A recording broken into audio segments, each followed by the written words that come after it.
telemedicine app so that even from isolation or even at school, if the ailment is not so great, then you get in touch with our medical provider, you talk to to the doctors, and you can even get prescription from there and the further advice from the doctors. The app also ensures access to COVID-19 health tips. You can track your hospital visits, order for medication, and manage your dependents. The list is long among other services, and our teachers are encouraged to use that app.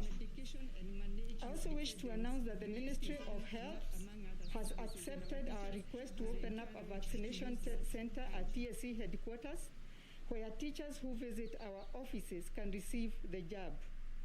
So this center is in addition to the 622 vaccine centers available to teachers in various medical facilities. And again, we are doing everything to ensure that our teachers get the jab as easily as possible and to access that vaccine and still go back to class in time. So as schools open for that term, we shall have less learners in school as grade 4, class 8 and Form 1 will be on their long vacation. I urge teachers to take this opportunity to prepare the 2021 candidates well and also take time to get vaccinated. Remember that we are releasing the 2020 examinations, and 2021 examinations are just coming. And therefore, colleague teachers, let us take this time to prepare these candidates so that they can perform well. During the administration of this exam, a number of cases were reported to NEC, alleging that some teachers contracted either center managers, supervisors, or invigilators were involved in an unethical behavior of opening examination papers as soon as they were released from the containers. Such teachers, it was reported, would screenshot examination questions using their cell phones before disseminating them either to candidates directly or to people hired to answer the questions on behalf of the candidates. We are very disappointed by these reports, especially when they involve professional teachers. Teaching is a noble profession, and we should uphold the ethics of this profession. In one case, it was alleged that a school principal screenshot questions, disseminated, and even went ahead to post them on her WhatsApp profile. Really unthinkable that one can even put these things on the profile. In yet another case, a senior teacher's cell phone containing screenshots of questions of a paper was recovered as the cell phone was being transported to a candidate who was sitting the examination at a hospital. We have also been notified by NEC of a teacher who posed as an examiner and accessed an examination center. He has since been found guilty by court and jailed. And while he is not an employee of the commission, he is a registered teacher. We have therefore put in place mechanisms to subject him to a disciplinary process with an intention of removing him from the register of teachers. And as a commission, we shall wait for NEC to give us any other evidence that they may have in regard to unprofessional behavior on the part of our teachers, which is actually very regrettable. These 3 cases that I've just mentioned are just a tip of the iceberg, since we have received a number of unbelievable claims of attempted pre-exposure of examination questions over the last couple of years, some involving experienced and respected teachers. We do not support any form of unethical conduct arising from any teacher. Whilst regarding examination malpractices, we shall therefore act decisively and conclusively on errant teachers while upholding the rules of natural justice and the principle of due process as stipulated in the Code of Regulations for Teachers. In doing so, however, we must be extremely cautious to avoid punishing framed-up teachers who could otherwise be sacrificial lambs of the true examination crooks. For instance, we must interrogate allegations of how a teacher can deliberately post smuggled-up questions on her own app WhatsApp page, the consequences notwithstanding. Could there, for instance, be a cartel of examination thieves that access cell phones of innocent examination officials once they have surrendered, once these phones are surrendered to a common point at the examination centers, then using the gadgets to photograph examination papers before attempting to route them to their intended targets? This inexplicable scenario has forced the TSC back to the drawing board to devise ways of accurately identifying the examination crooks beyond reasonable doubt. After initial consultations within and outside of the Commission, we have resolved to devise a waterproof system that will help us to accurately detect, identify, and apprehend perpetrators of examinations fraud while protecting innocent teachers whose gadgets may be misused. We think this will be possible if investigators can examine and conduct a forensic analysis of fingerprints of the people who tamper with examination materials right from when they are released from the containers. To this end, we have resolved to launch a transparent process of biometric enrollment and validation of teachers in all public schools. This will entail enlisting their fingerprints, which can then allow for forensic and intelligence-led investigations in cases where examination papers are tampered with and where cell phones and other gadgets are used to commit examination malpractices. The use of biometric validation will assist in vindicating innocent teachers from being blamed for offenses they did not commit. We are at the tail end of finalizing our consultations with the Office of the Data Commissioner on the rollout of the biometric capture of all teachers.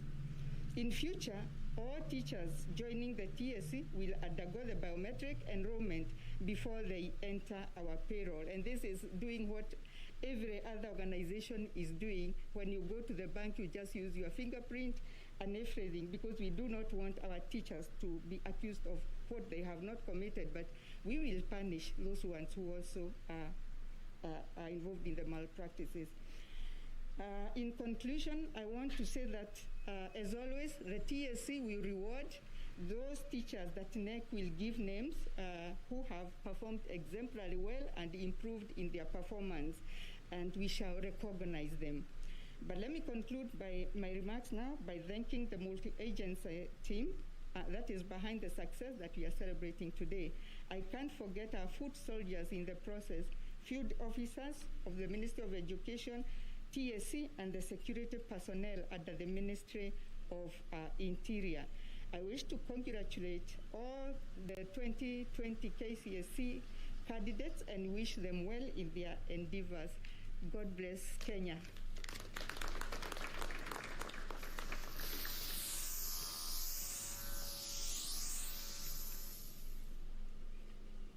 Thank you very much, Madam Nancy. Ladies and gentlemen, I think this is the hour we have been waiting for. It is therefore my humble privilege to invite the CS Minister of Education, Professor George Magoha, to come and make his remarks and release the 2020 KCSE exam results. Karibu sana Waziri.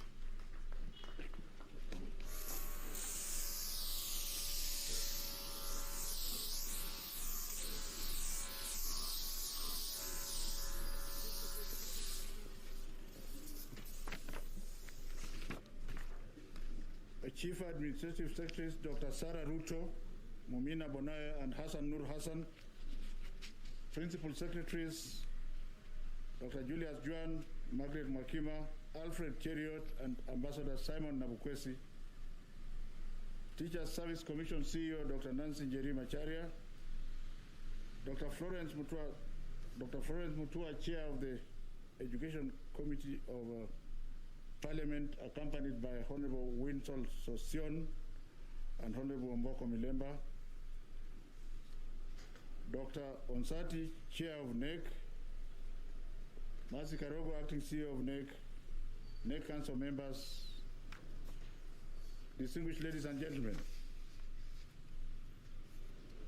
I am indeed excited this afternoon to welcome you all to this event celebrating the results of 747 121 candidates who sat for the 2020 Kenya Certificate of Secondary Education examinations. Just 3 weeks since we gathered here to release the results of the primary school exam on the 15th of April.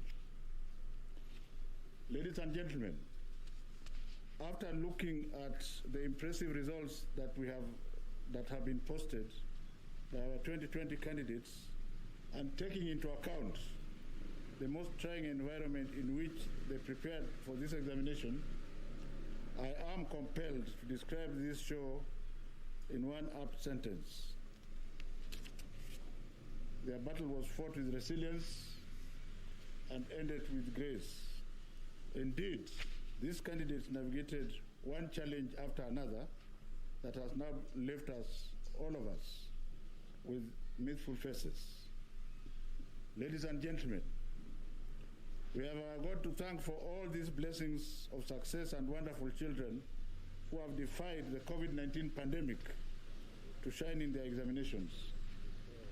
We also have God to thank for giving us a wonderful and wise His Excellency President Uhuru Kenyatta, who has invested a lot in the education sector and has given us all the support through his leadership. Over the 1 year, as we sought to reorganize the academic calendar to ensure that candidates sat the national examinations on time, was not only first class, but most appreciated and cannot be taken for granted, because we had so many experts from all parts of Kenya who knew better. But His Excellency the President was bold enough to open the schools, and today we are celebrating these results. I cannot forget my cabinet colleagues, Dr. Fred Okengo Matiang'i, in charge of the Ministry of Interior and Coordination of National Government, and Joe Mucheru, in charge of ICT, Youth Innovation and Youth Affairs. The three of us have effectively coordinated a multi-agency examination monitoring team that has, over the last 5 years, run a credible examination system, which is result-based. I also wish to thank all school teachers, led by the Commission CEO, Dr. Nancy Njeri Macharia, for working tirelessly during this period, and wish also to extend this thank you to all the NEC council members and NEC staff, because they know how we have been working, especially over the last 3 days, where we did not have comforts of resting at night. Thanks to the well-coordinated education sector, the 2020 candidates whose results we are releasing today can now join TVET institutions, TTCs, medical training institutions, and universities at exactly the same time they have done, the effects of COVID-19 notwithstanding. This way, we have managed to release the candidates to higher institutions of learning on time. I assure all the KCSE candidates who will receive their results today that they all have a better future, one full of hope and shorn of despair. All candidates have a place in our education story. I want to repeat that all candidates have a place in our education story. Our government has ensured that every child in our country has a place to pursue a career, and everyone deserves a chance, and that chance shall be given. We believe that there is no insignificant child, and that no insignificant child has been born in our country, and we must not leave any learner behind.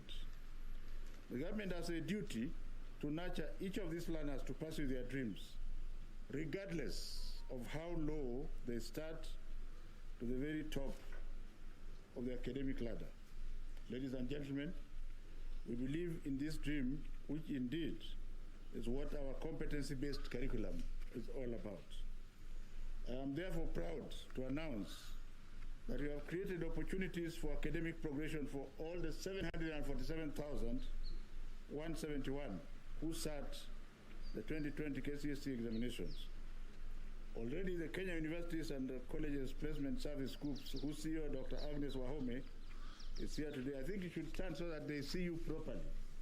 Okahaha. Let them see you. This is a new boss for the universities, replacing. That is Dr. Wahome, brand new, has identified that our universities and colleges and TVET institutions have places for all candidates. All these institutions have disclosed their capacities of enrollment ahead of selection exercise of 2020 KCSE examination candidates, which I have instructed that should start immediately. That instruction is on behalf of none other than His Excellency, the President. The placement service is engaging with higher education, with the higher education regulatory bodies, Commission for University Education, the Technical and Vocational Education and Training Authority, TVETA, to ensure that all institutions are prepared to enroll these candidates. This is in line with the Ministry of Education's goal of providing fair and balanced access to quality and relevant higher education and training, and His Excellency the President's policy of 100% transition. I have directed the COOPs to ensure proper public mobilization and communication to campaigns are put in place to ensure that all interested candidates apply to colleges and TVET institutions of their choice. As you are aware, the government of the Republic of Kenya will pay for these children, and they will also be available to get help loans. I therefore wish to declare that all candidates who have sat these 2020 examinations other levels under the government of %. This explains why the government of His Excellency Uhuru Kenyatta has spent enormous resources to expand the TVET sector. Let me also re-emphasize that the government has been paying for our children in private universities the same amount that they pay to public universities. And because we want every child to have access, this is going to continue. For instance, the number of TTIs in each constituency has grown from 52 in 2013 to 233 in 2021. Out of the 233 TTIs, 52 are fully operational, 140 have been built, equipped, staffed, and operationalized, 4 of them catering specifically for children with disabilities, and 41 are undergoing construction, and I hope that by the grace and mercy of God, Mwakima, you are here, this is one of the things that you must finish so that they are operationalized this year. In bid to make up for the time that was lost during the prolonged closure last year, we deliberately created a tight academic calendar that enables us to accelerate completion of school terms. Schools that have opened for 2020 third term today are expected to close on the 10th of July and proceed on a week-long holiday, and then, and only then, shall we start a new year. That new year, ladies and gentlemen, entails the rollout of CBC Grade 5. And for the avoidance of doubt, we shall all roll out Grade 5 together, whether you are in private school or public school. Like I said the other time, there's only one government. Upshot of this accelerated calendar will be that we'll have 5 examinations this year. The 2021 KCPE and KCSE will be held in March 2022. So the members of the media should stop labeling the examination we are releasing as 2021. That examination is being set now. The one that is being released is 2020. So even as you go ahead and discuss this, it is for the year which has not ended, which is 2020, which will end in July. In December 2022, we will administer another examination. Hopefully, I will not be there, but we shall have planned for everything, that whoever is going to take over from us should have a seamless effort.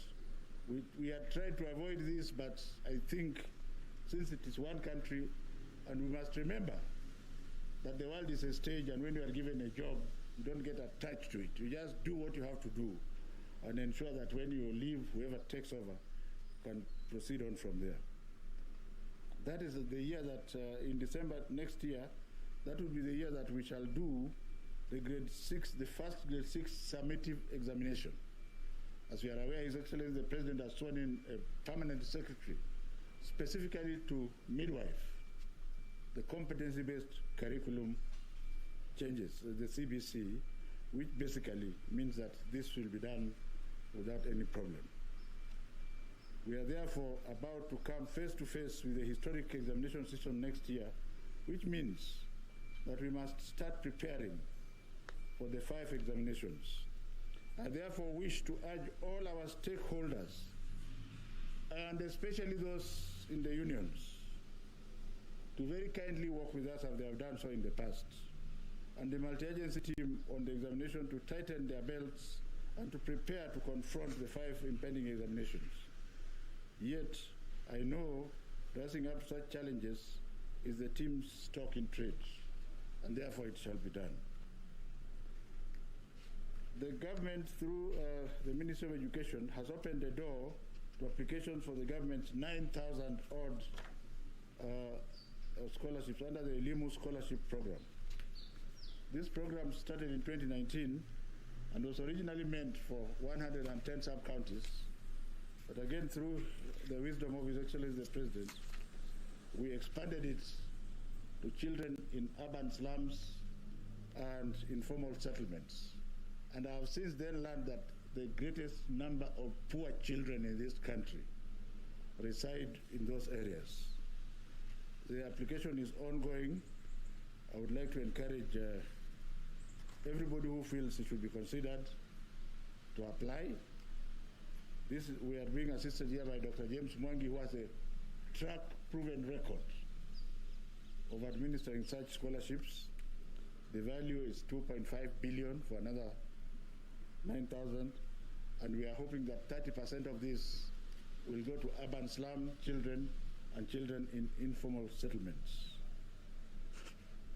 During the 2020 KCSE examinations, 747,161 candidates sat for the examination compared to 697,222 of the previous year.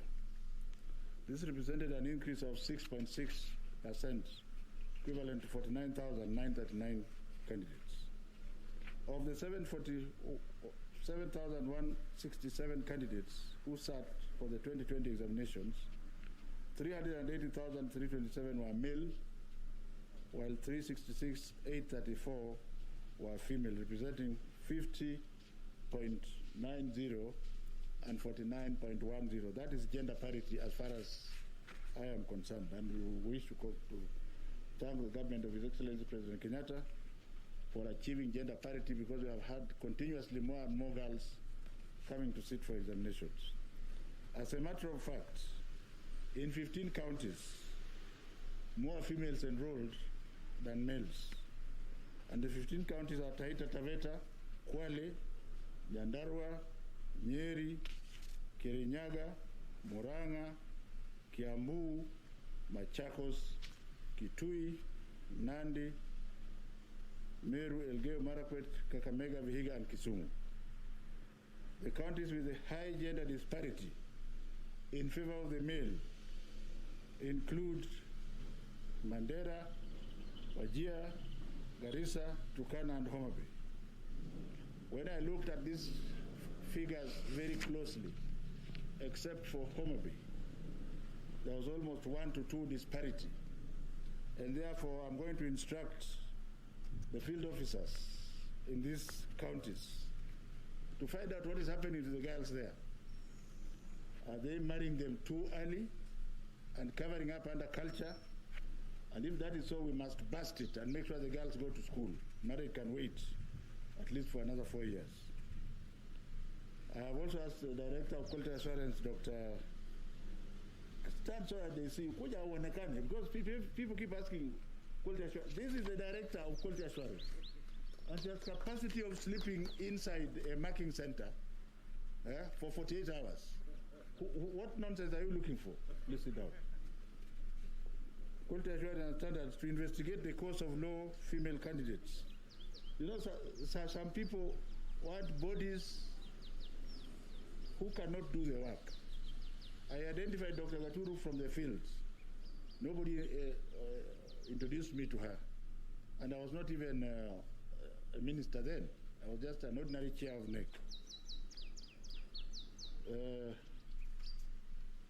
Turkana County had the highest number of overage candidates, while Bungoma County had the highest number of underage candidates. The underage candidates are the ones who are 16 and below. But excuse me, please, they have performed very well, so don't touch them. Subject performance in 20, don't hold a child back because the child is underage. You will see that they deserve, I'm going to show you soon. In the 2020 KCSE examination, 19 subjects recorded significant improvement in performance compared to 16 subjects of 2019. There was no significant change in 2 subjects.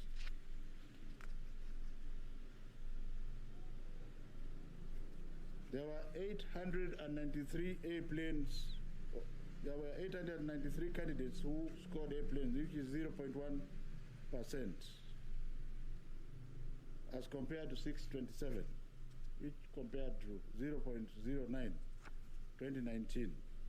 This is one of the clearest indicators, ladies and gentlemen, that the candidates have performed at par, if not better, compared to 2019, despite the negative effects of COVID-19. Ladies and gentlemen, the number of candidates with minimum university entry qualification, which is grade C plus and above, rose to 143,140, representing 19.03%, compared to 125,747, representing 18% in 2019. The message here is this: all the remaining candidates are eligible to join TVET institutions, teacher training centers, medical training colleges, and other tertiary learning institutions at various levels, from artisan to degree level. There's a table which will show you the distribution, and I don't have to go through them because you will see them. Our candidates with special needs, there were 223 candidates with special needs have obtained C plus and above. And I think I should take time, because since there are special needs, let me just take time to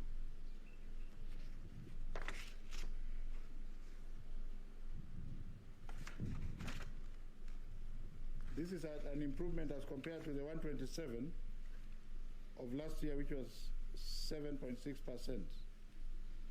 The most improved candidates, and the message we want to give here, there's this myth which is totally misplaced. Like right now, I have over 5,000 requests. They all want to go to 3 schools, 3 male and 3 female, and I look at it and I just laugh. Yet, there are students who have scored below 200, and they are going to university from sub-county schools.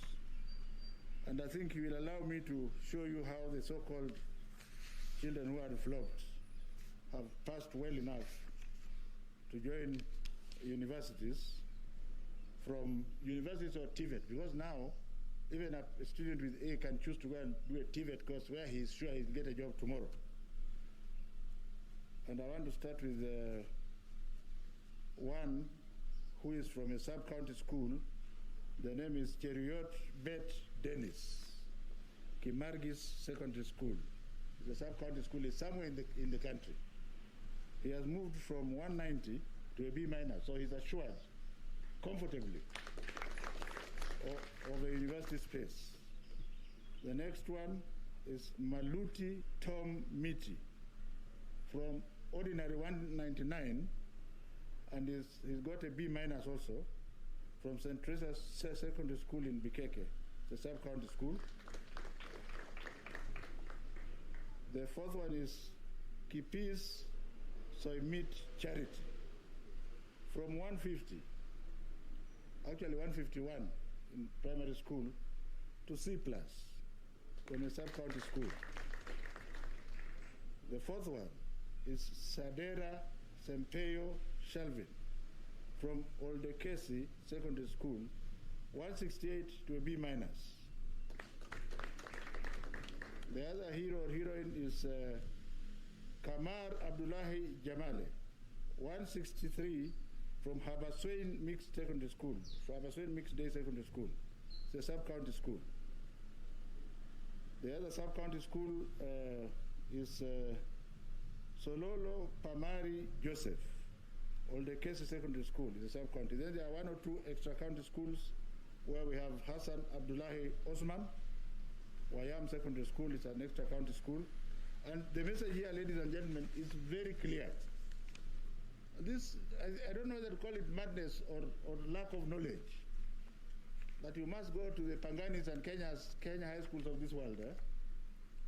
It is our duty as government to ensure that we nurture all the children, even those who will not have performed well. We must still give them, including the ones with E, we must give them an opportunity, because that E does not mean failure. Before CBC takes root, we must ensure that these children are given an opportunity, ladies and gentlemen. Now, the most improved schools based on the mean KCSE grades, and here we have been open to identify the most improved schools. In the same spirit, ladies and gentlemen, of illustrating schools that can add value to students, I now name schools that admitted students with KCPE mean scores that did a commendable job in improving them. And they include extra-county, county and sub-county schools. The first one is Kayaga Girls School, somewhere in Meru, which is an extra-county school, which improved the KCP index of 22.38 to 73.98 this year. St. Joseph's Girls Kitale improved from 21.22 to 71.57. Kisasi Secondary School, and incidentally, this is the school I want to take that child who was abandoned. I will personally go and look for him and admit him there and get him a scholarship. This Kisasi Secondary School has improved from 20.48 to 68.26. Oriwo Boys is an extra-county school with which I am very familiar, and they have improved from 31.07 to 78.72. And I could go on and on, ladies and gentlemen. Let me just continue. Rio Kindo is a school that I have visited. KCP index of 18.87 up to 65. St. Joseph's Rapogi, which is near Dr. Juan's house, is an extra-county school from 31.112 to 77.78. And the first private, Light Academy, from 30.15 to 76.74. Sai Mixed Secondary School, which is a sub-county school. I'll just mention two sub-county schools and stop there. From 26.9 to 70. And Wiobiero Secondary School. I suspect that's also near Juan's house. 28 to 70. And finally, Chuka Boys, extra county, from 23 to 69. I could continue, but I think, ladies and gentlemen, you can see where we appreciate those schools. A lesson from this radical positive KCP improvement recorded by candidates with low academic achievement at KCP level is that the government's 100% transition, which is now in its third year, has allowed all candidates to progress to secondary school, and is, you can see is becoming a major palpable game changer.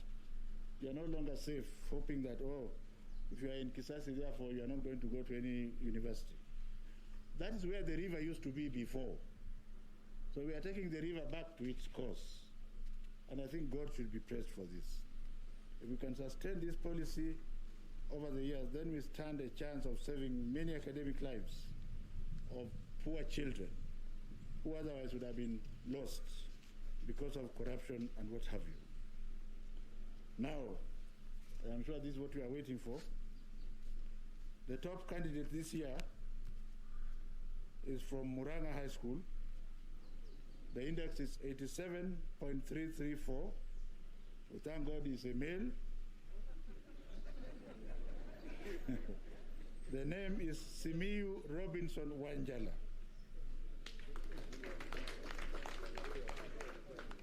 The second one is again from a non-entity called Agoro Sare High School, somewhere. The mean is 87.173. The name is Wasonga Alan Udoma. The third one now follows the normal tradition. Sharon Chepngeno Terer, female, 87.173, the Kenya High School. You can see even you are clapping more. The fourth one, I will read all the 15. Moriasi Rob Ongare, 87.139, Alliance High School. The fifth one, Mbogwa Esther Washosho, 87.113, the Kenya High School. The sixth one, Kipkoech Mark Kogo, 87.106, Alliance High School. The seventh one, Kenneth Oranga, 87.049, Kapsabet Boys. The eighth one is Henry Madaga, 87.046, Maranda High School. The ninth one, Chepkorir Patience, 87.046, Kenya High School. Number 10, Musomba Edith Kitei, 87.013, Machakos Girls High School. That is the genuine one, huh? The 11th one, Leslie Lois Wanjiku, the Kenya High School. Number 12, Tylron George, 86.970, Kapsabet Boys. Number 13, Kibrono Howard, Maranda High School. Number 14, Jelimo Debra, 86.947, Kenya High School. And number 15 and last, Buluma Daisy Nerima, 86.938, the Kenya High School. Ladies and gentlemen,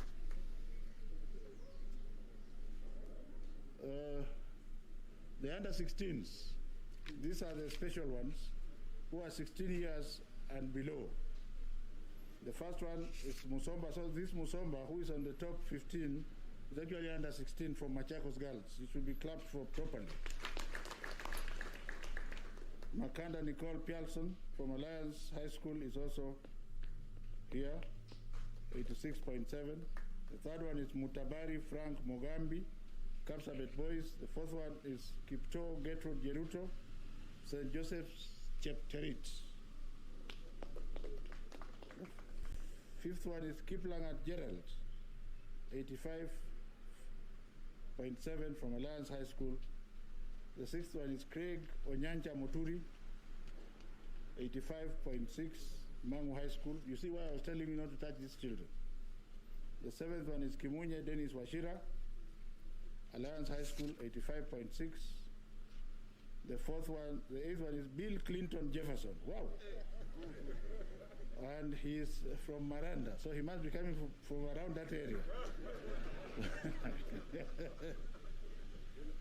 The ninth one is Isaboke Janet Kemunto, Asumbi Girls, 84.9. The 10th one, Moturi Zeth Ongubo, 84.9. Kagumo High School. For those of you who don't know Kagumo, we are returning back to the river. That's where the brains are. The 11th one is Gateru Sophia Wamboi, Siakago Girls High School, 84.8. 12th, Kitimbo Kefa Kato, Oloitoktok Secondary School, Namungu Asifiwe. Number 13, Rono Sharon Chepkogei, 84.6, Moi Girls Eldoret. 14, Jaden Angela, 84.6, Alliance Girls. And 15 and last, Monda Daniel, Mango High School. So age is just but a number. That's why you still see me very active. Overall special needs candidates, again, the top special needs person is Kikemoi Miriam Chepleting, 84.8, and A, Moi Girls High School, Eldoret. Getugi Edgar Omoke, 83.566, the score of an A-plane, KCSE High School. Nabat Nyariki Ongubo, 81.4, Nyambaria High School, somewhere in, Nyambaria is in Nyamira. Yes. Victor Kiplangat, 80.3, A-, M-Pesa Foundation. Give them a big clap. Warwinge Prudence Nyambura, 80.3, St. Anne Secondary School, Lioki. Onyango David Omondi, Miranda High School, 80.3. These are special needs children. You should be clapping for them. If you saw them, how they suffer to do exams, they are not like normal people. Well, they are able to differently, isn't it? Kialo Francis Mutune, 80.3, Makweni Boys. That's better. We know version Chianda High School, somewhere. A-, 80.2. Mwangi Jabes Mwanja, Muranga High School, once again, 80.6, A-. Nganga Wycliffe Ndiki, 80.162, Aquinas High School. Ominde Moses John, 80.1, A-, Miranda High School. Zomo Gloria, 79.3, Moi Girls, Nairobi, A-. 13, don't worry, these are the heroines. I must treat them all, and you have to wait. Mwangi Caroline Wanjugu, 78.18, Mahiga Girls. Number 14, Kebira Nyakoi Zakaria, 78.019, Friends Kamusinga. That is another school, water is coming back to its level. It's a good school that was submerged by corruption. Museti Stanley, this is the last one. SA High School for the Blind, A-, 77. Ladies and gentlemen, I'll say something about irregularities. Because of the benefactor and wisdom of His Excellency the President, this year we have not cancelled results from any school, but we discussed with him this morning. As we go through forensic activities, we may actually recall results if we find that there was an organized crime. You had CEO, the CEO of Teacher Service Commission saying that the forensic activities are ongoing. But for now, to cut a long story short, we have cancelled results, very few indeed, from only a total of 287 individuals where we had enough proof that they were very cheeky, having been told, and you can see out of the 287, 211 of them had unauthorized materials in the examination room, including those who wore white shirts and wrote. It's very funny. A child takes time to write in the shirt on both sides. So you see them opening and checking inside. Do you understand? Mobile phones were 45, and you have heard from the CEO, Teacher Service Commission, how cheeky they can be. And let me re-emphasize here, for the avoidance of doubt, that those examination papers are actually security papers. So when you open them, like the teacher who has been jailed, he doesn't know how we caught him. But we shall know once you click on the paper and send it to others. We shall know where that paper was opened, at what time, and in which office. And therefore, I hope he stays in jail for 4 years to scare the others. Impersonation, collusion, and double scripts. These candidates are very lucky, because otherwise we would have perhaps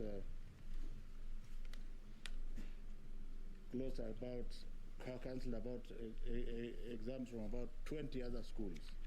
But like I've said, we have given the benefit of doubt, and as we continue to check the results, for now they'll get their results. But if we find a very compelling one, we shall go and appeal to His Excellency so that we can actually cancel that result, because that is cheating. I want to complete by talking about female candidates who sat for the KCPE examination in hospitals. As I celebrate, I also want to castigate our parents in the most severe term possible. That our bodies, which we were given by God through His mercy and grace, are temples of the Holy Spirit. And when the hormones are starting to misbehave in your child, by that time you should have told your child how to control the body. In any case, total of a staggering 652 female candidates sat for KCSE examination in hospitals after delivery. They sat successfully and they have got their results.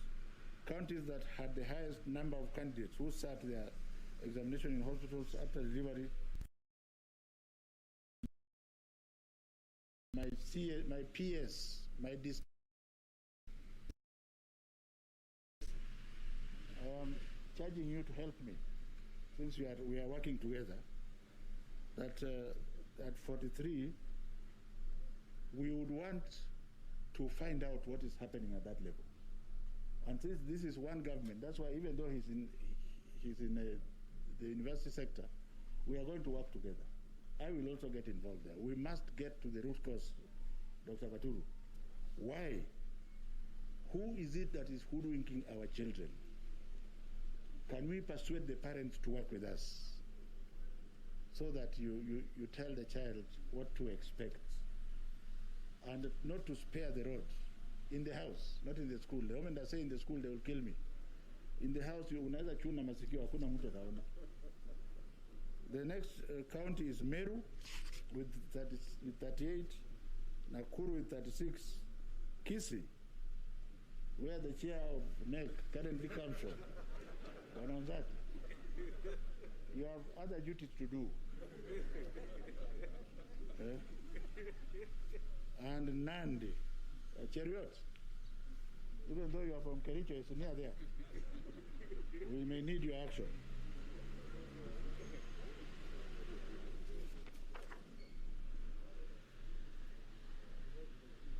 We have noted the number of cases of candidates sitting examinations upon delivery went up in 2020, showing that the long school closure may have contributed. Let me now plead to my daughters and granddaughters who receive their results for the primary school exam, that as they wait to join Form 1 in July, let them have something to do Let parents help them.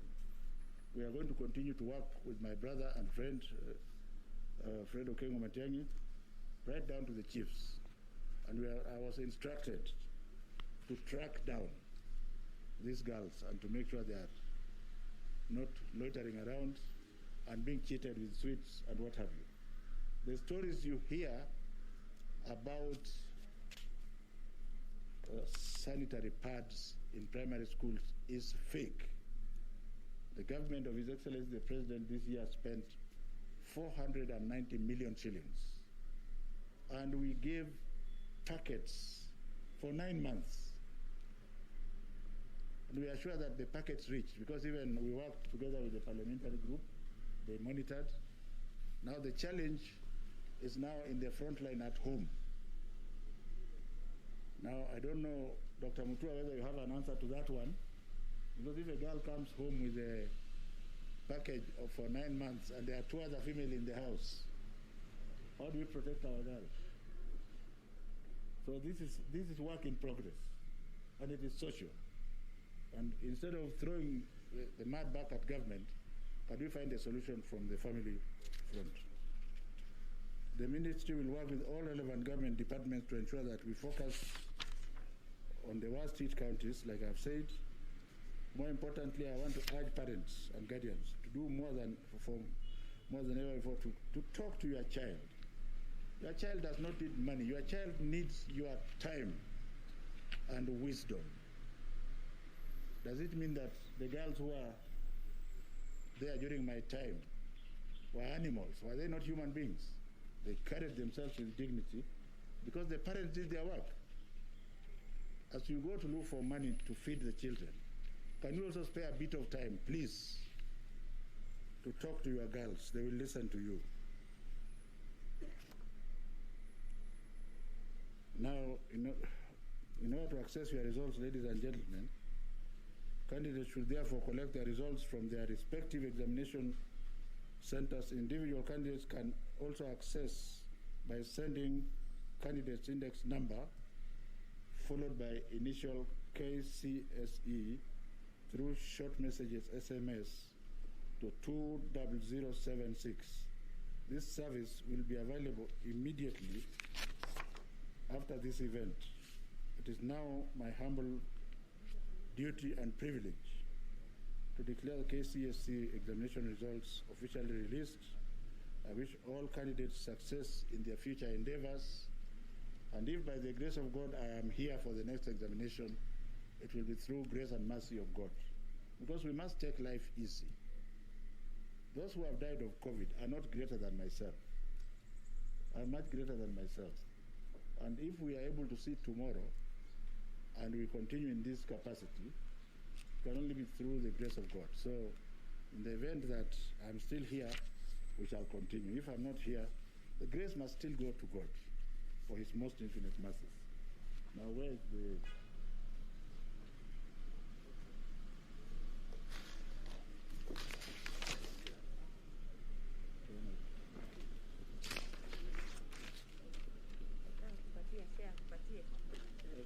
Social distance, come back.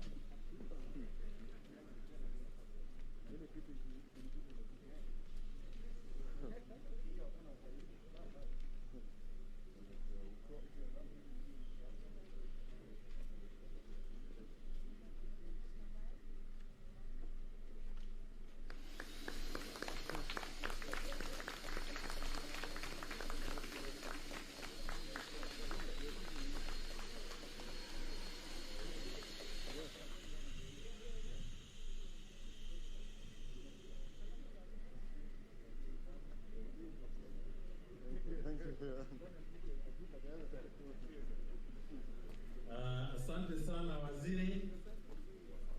I now take this opportunity to ask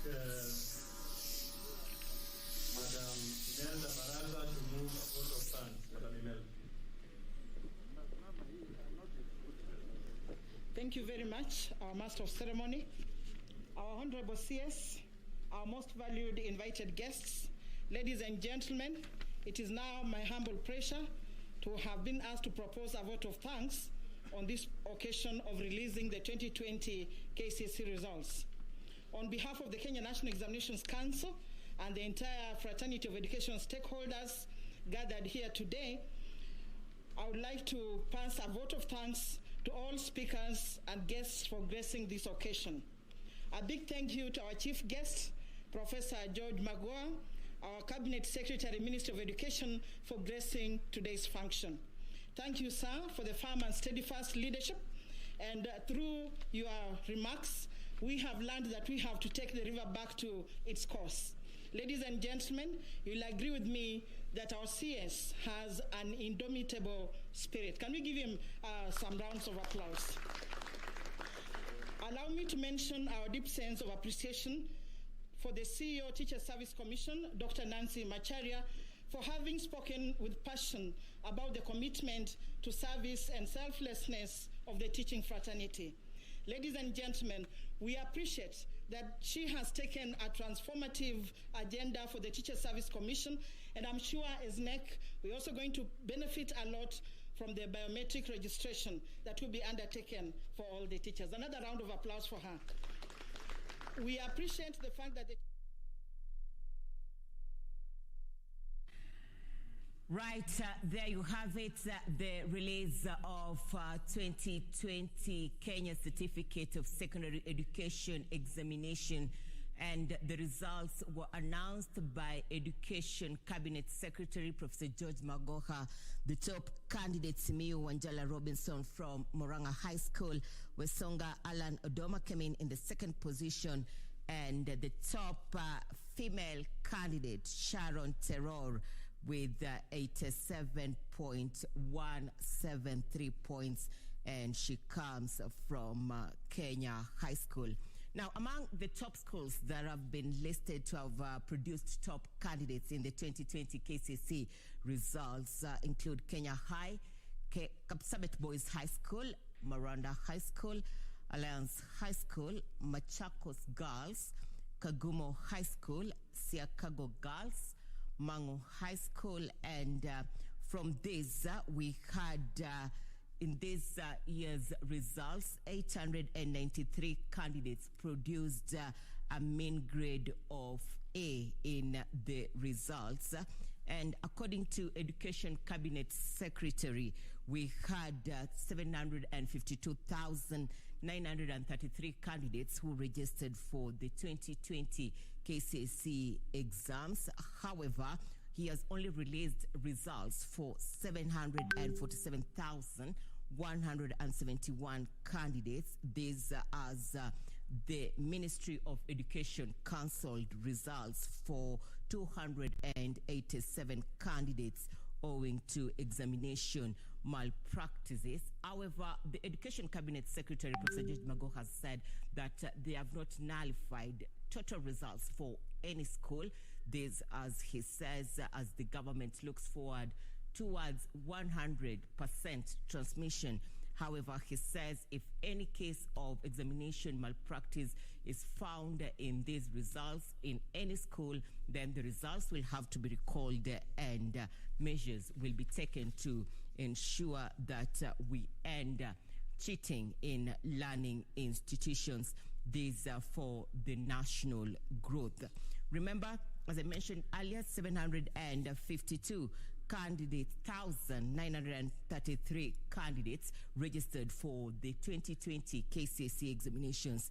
However, 747,171 candidates are the ones who have received their results. This as the Ministry of Education cancelled results for 287 candidates in varied schools, as much as the national government says they have not nullified results for any school, and this is to ensure the 100% transmission from one step to the other. Remember, this results announcement now sets a new way for admission for these candidates to universities, colleges, and technical institutions, as much as we are waiting for new lot to join Form 1.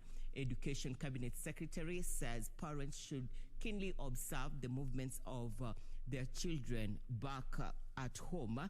And this also in line in ensuring that those ones who have resumed school as schools reopen today, they are adhering to COVID-19 protocol measures. These include social distancing, wearing of masks, and also use of sanitizers and washing of their hands. Yeah, the Education Cabinet Secretary has also talked about Education Cabinet Secretary Professor George Bago has also talked about gender parity, whereby this time round more girls performed better, and we could see an improvement of registered candidates in certain counties in the country, apart from a few, including Taita Taveta, Kirinyaga, Meru, Kakamega, Nyeri, Kitui, among others. These are counties that saw an improved number of registered female candidates. However, Magoha was complaining about issues of early marriages in certain counties, including Turkana and Garissa, which he attributes to the reason why we had low number of female candidates in these learning institutions. Generally, we had 223 students with special needs scoring above C+. These as general number of candidates in the 2020 KCSE examinations who have scored C+ and above amounts to 143,140. My colleague Kamche Menza is still at the Mutihani House and will be getting more details as and when they unfold. My name is Irene Mchuma Odim. My co-anchor on sign language interpretation has been Anne Wangeshi. For more details on just add items, do log on to www.kbc.co.ke. Good afternoon.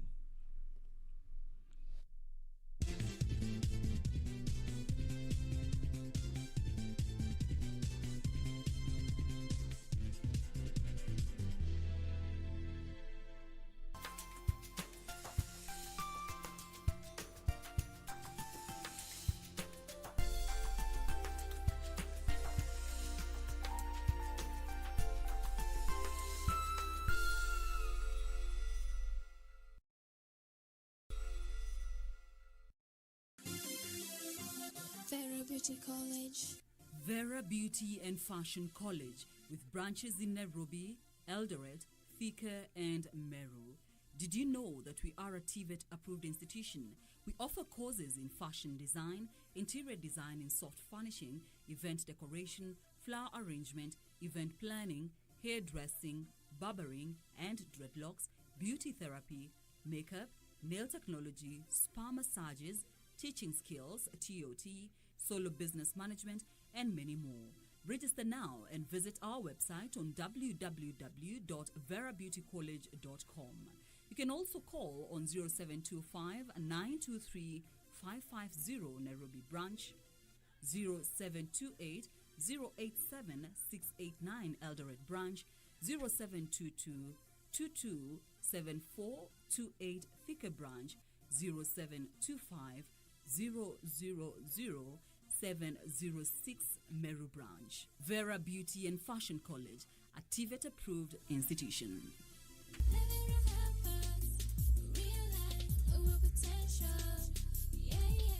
Je, umeomoka? Kama hujaomoka kwenye QuickBin ndio mambo yote. Hapa tuko na fridge, kodi yake ni CM. Tuko na gas cooker, kodi yake ni CK. Tuko na TV, kodi yake ni TV. Tuko na simu aina ya Samsung ni SM, ama Oppo ni Oppo. My friend, mahali popote unanitizama, eka hizo kodi zake kisha utume kwa 4032353. 4032353, alafu utakuwa unaomoka na hizi bidhaa. Kumbuka, kwenye QuickBin ni bidhaa bora zaidi kwa bei ya chini kwa chini. Boom, boom.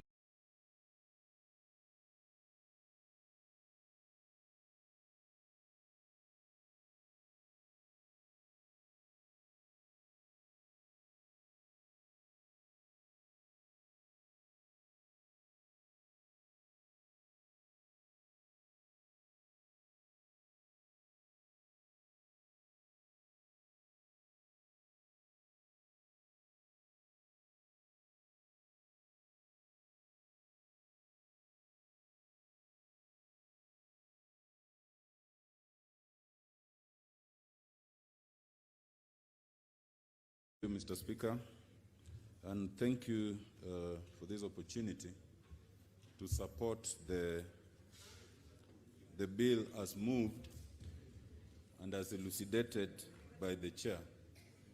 Mr. Speaker, for the 15 minutes, can I remove this mask?